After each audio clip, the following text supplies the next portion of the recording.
Nagtipon ng mga health leaders mula sa Central Luzon Conference sa isang direction-setting program na nagbigay diin sa kahalagahan ng medical missionary work at comprehensive health ministries bilang tulay sa mas malawak na komunidad.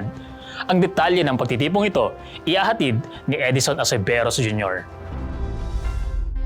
Path of purpose, from wellness to witness, from compassion to conversion.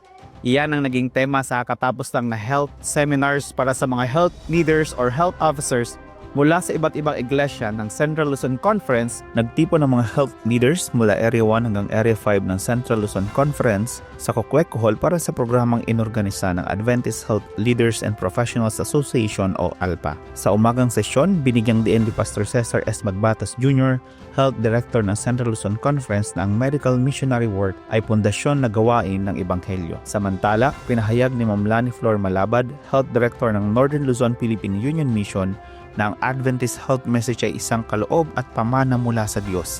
Siya rin ay nanawagan sa mga health leaders ng Central Luzon Conference. Sa mga taga-CLC health leaders, ako po ay namamanik sa inyo na tayo'y magsama-sama at magkaisa sa pagtupad ng ating misyon.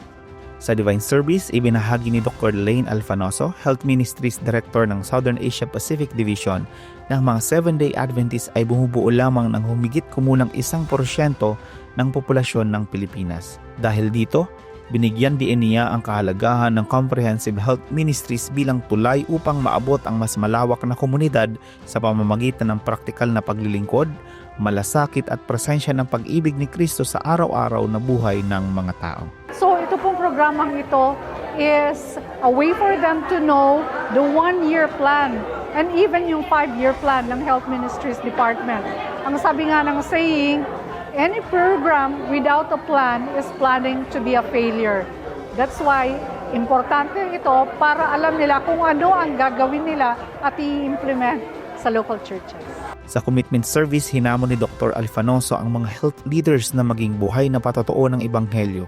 Napakahalaga nitong mga ganitong seminar. Maraming ideas kaming nakita, marami kaming naisip na gagawin at malaki ang contribution talaga ng mga ganitong training and seminars. Pagkakaroon na itong ganitong activities natin, pumapasok yung salita natin or yung activities na awareness kumbaga sa atin para magkaroon din ng activities, ma-wrap up yung plans ng area or ng conference or ng union na mission para magkaroon sila ng activities na ibababa. So hopefully sa mga narating na panahon, magkaroon pa tayo ng mas marami pang mga activities and full support ng ating mga kabataan, ang ating mga church sa iglesia.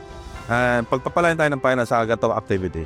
Nagtapos ang pagtitipon sa paalala na ang tapat na paglilingkod ay maaaring hindi palaging nakikita ng mundo, ngunit kailanman ay hindi nalilimutan ng Diyos. CLC Health Ministries Department.